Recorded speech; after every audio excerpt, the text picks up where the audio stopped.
Friends, welcome back to my channel. जैसा कि आप जानते हैं, रेलवे ग्रुप डी की बहाली अपकमिंग में है। बहुत ही जल्द आपको रेलवे ग्रुप डी की बहाली देखने को मिल सकती है। एक बहुत लंबी इंतजार के बाद बहुत बड़ी संख्या में ग्रुप डी की बहाली आने वाली है। तो इसमें हम आपको बताने वाले हैं आवेदन से लेकर ज्वाइनिंग तक की सारी प्रक्रिया को आपको हम बताने वाले हैं। और सबसे बड़ा इसमें इंपॉर्टेंट क्या होता है कि रिजेक्ट हो जाता है। बहुत सारे बच्चे बहुत मेहनत तैयारी करते हैं, फॉर्म डालते हैं, लेकिन जब स्टेटस आता है तो पता चलता है कि उनका फॉर्म रिजेक्ट हो गया। क्यों रिजेक्ट हुआ, ये कारण बताएंगे। उससे बचने का हम उपाय आपको बताने वाले हैं। आवेदन के लिए सही दस्तावेज क्या क्या आपको जरूरी है वो हम बताने वाले हैं।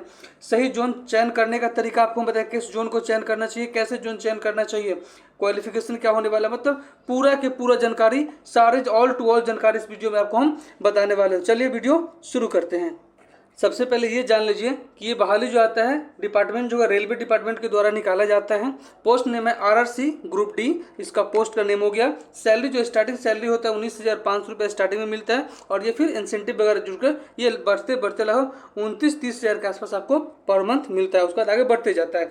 जॉब लेवल की बात करें तो लेवल 4 बोला जाता है इसको, यानी ग्रुप डी का ये बहाली होता है, जिसमें आपका वर्क होता है, गेट पे वर्क होता है, पटरी पे, ट्रैक पे आपको इसे वर्क करना पड़ता है। चलिए आगे की ओर हम आपको बताते हैं। अगर हम बात करें जॉब लोकेशन क्या होता है, तो आप जिस जोन का चयन करते हैं उस जोन के अंदर में आपको नौकरी करने के लिए मिलता है। जिस जोन को आप चयन करेंगे उसके अंदर आपको काम करना पड़ता है। अगर हम बात करें टोटल बहाली कितनी आने की उम्मीद है, तो अप्रॉक्स में 50,000 प्लस बहाली आने की संभावना है। कैसे ऑनलाइन करें, तो ध्यान रखिएगा कि इसको ऑफलाइन आवेदन आप नहीं कर सकते, ओनली ऑनलाइन मोड में आप आवेदन करेंगे। क्वालिफिकेशन क्या होगा, तो मैट्रिकुलेशन प्लस ITI। ध्यान रखिएगा मैट्रिक के साथ आपको ITI होना अनिवार्य है, नहीं तो अगर आप अप्रेंटिस किए हैं तो भी आप इस फॉर्म को भर सकते हैं। चलिए अगला जानकारी आपको हम बताते हैं।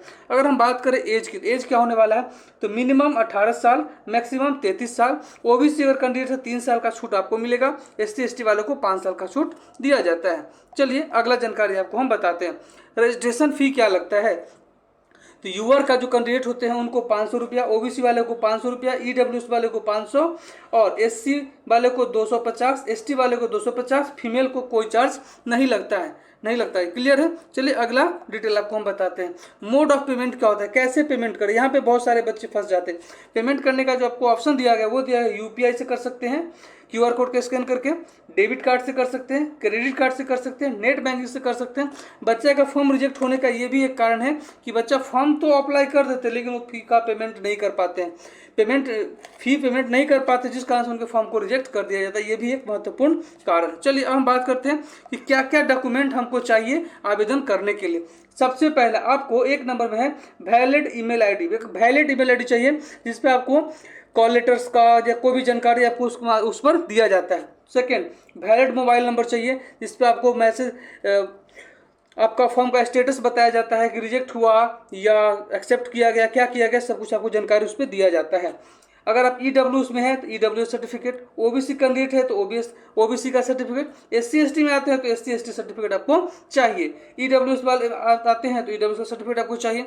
एजुकेशनल सर्टिफिकेट आपको चाहिए, उसका नंबर दिया जाता है, जैसे मैट्रिक में कितना नंबर है तो उस नंबर वगैरह भरा जाता है, फिर सर्टिफिकेट नंबर भरा जाता है, रोल नंबर, सब कुछ उसमें एंट्री किया जाता है।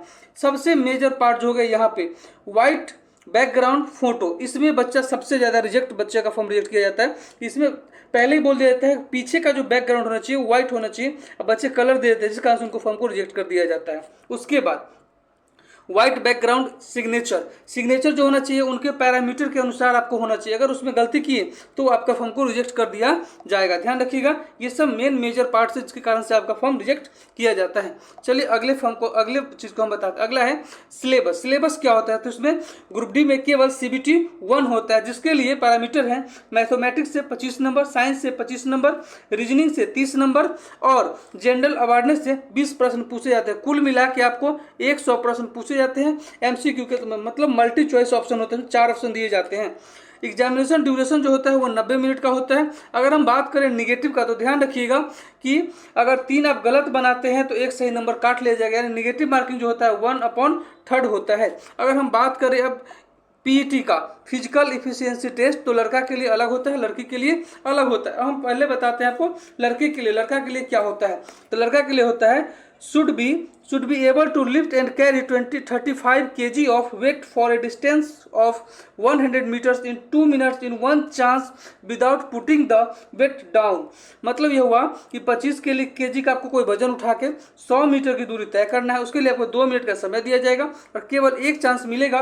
कंडीशन अप्लाई कि आप बीच में उसको कहीं भी नहीं रख सकते, अगर रखे तो आपको फेल माना जाएगा। ये करने के बाद सेकेंड राउंड होता है should be able to run for a distance of 1000 meters in 4 minutes and 15 seconds in one chance। इतना करने के बाद आपको 1000 मीटर की दूरी तय करनी है, 4 मिनट 15 सेकंड का समय दिया जाएगा और एक चांस दिया जाएगा। इतना कुछ कर लेते हैं तो आप फिजिकल पास हो जाते हैं। अब बात करते हैं लड़कियों के लिए क्या है फिजिकल इफिशियंसी का पैरामीटर, उसको देखिए। लड़की के लिए है should be able to lift and carry 20 kg of weight for a distance of 100 metres in 2 minutes in one chance without putting the weight down. मतलब कि 20 kg का वजन उठाना है, 100 मीटर की दूरी तय करनी है, समय निर्धारित है 2 मिनट, लेकिन कंडीशन अप्लाई कि आपको एक चांस मिलेगा, बीच में उस वस्तु को आप नहीं रख सकते, अगर रखे तो फेल। इतना करने के बाद सेकेंड राउंड होता है should be able to run for a distance of 1000 metres in 5 minutes and 40 seconds in one chance. उसके बाद आपको 1000 मतलब 1 किलोमीटर की दूरी तय करनी है दौड़कर, समय निर्धारित है 5 मिनट 40 सेकेंड, चांस मिलेगा 1।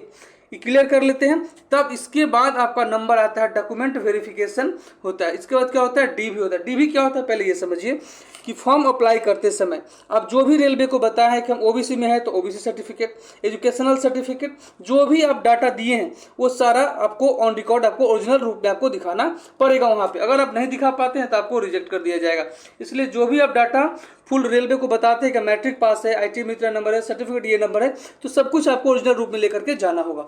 डॉक्यूमेंट वेरिफिकेशन के पास आपको होता है मेडिकल टेस्ट में क्या होता है, जैसे हाइड्रोसिल हो गया, आँख हो गया, हार्ट का चेक हो गया, ब्लड चेक होता है, यूरिन, ये सब आपका टेस्ट मेडिकल टेस्ट में किया जाता है। मेडिकल टेस्ट होने के बाद तब आपका होता है ज्वाइनिंग होने के बाद आप अपना नौकरी पे जा सकते हैं। उससे पहले अब पहले बात समझिए कि ऑनलाइन रजिस्ट्रेशन जो है ओपनिंग डेट क्या है, तो इसका कमिंग सून है, यानी अक्टूबर से लेकर दिसंबर तक आपको कभी भी ये बहाली देखने को मिल सकती है। लास्ट डेट अभी तक बताया नहीं गया है, जब आएगा तो हम आपको नोटिफाई करेंगे। अगर आपको मेरा वीडियो अच्छा लगा हो, चैनल को लाइक कीजिए, सब्सक्राइब कीजिए और दोस्तों का शेयर कीजिए। आज के लिए इतना ही, जय हिंद।